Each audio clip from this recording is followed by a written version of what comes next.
안녕하십니까, 제주부입니다. 초등교사의 연말정산, 이번 영상에서는 실제 연말정산 세액 계산 과정을 살펴보겠습니다. 지난 영상에서 설명해 드렸던 연말정산 과정을 하나씩 따라가겠습니다. 먼저 연간 근로소득과 비과세 소득은 나이스의 급여에서 연도별 급여 총 지급 현황에서 확인할 수 있습니다. 수당 합계는 본봉과 각종 수당을 합한 세전 월급인데 모두 합한 금액이 연간 근로소득입니다. 비과세 소득에는 정액급식비 14만원 중 10만원과 교원연구비, 가족수당 중 10만원, 육아휴직수당, 그리고 출장여비 등이 있습니다. 저의 연간 근로소득은 6,573만 2,710원이고 비과세 소득은 120만원입니다. 기타 소득이 있을 경우 이 수치와 다를 수도 있습니다. 총 급여액은 방금 계산한 6,453만 2,710원입니다. 여기서 근로소득 공제를 하는데 공제 금액은 총 급여액에 따라 다릅니다. 저는 네 번째 구간에 해당합니다. 계산해 보면 공제 금액은 1,297만 6,635원이 나옵니다. 이 둘을 빼면 근로소득 금액이 나옵니다. 근로소득 금액은 방금 계산한 5,155만 6,075원입니다. 여기서 이제 소득 공제를 해야 하는데 근로자가 직접 자료를 준비해야 합니다. 먼저 소득 공제에는 인적 공제로 본인, 배우자, 부양가족에 대해 기본 공제로 150만원씩 받습니다. 여기에 경로우대, 장애인, 부녀자, 한부모의 경우 추가 공제가 됩니다. 여기서 기억해야 할 것이 있는데 첫 번째는 인적 공제 대상이 되려면 소득 요건과 나이 요건이 맞아야 한다는 것입니다. 소득은 연 100만원 이하 혹은 근로소득만 있는 경우 500만원 이하여야 합니다. 나이는 직계 비속은 만 20세 이하, 직계 존속은 만 60세 이상이어야 합니다. 두 번째는 연말정산에서는 중복 공제가 안 된다는 겁니다.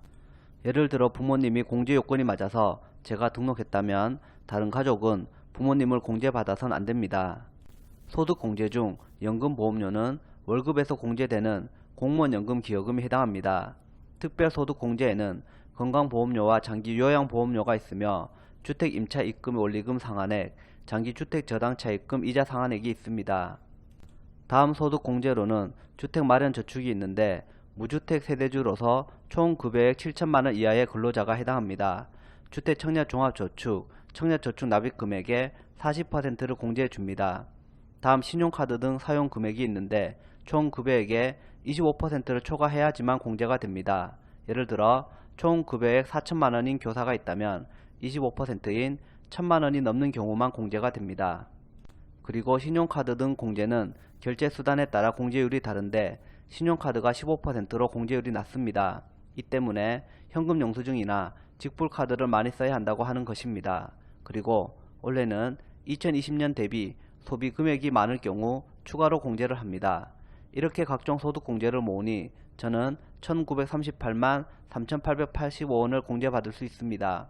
이 두 금액을 빼면 과세표준 금액이 나옵니다.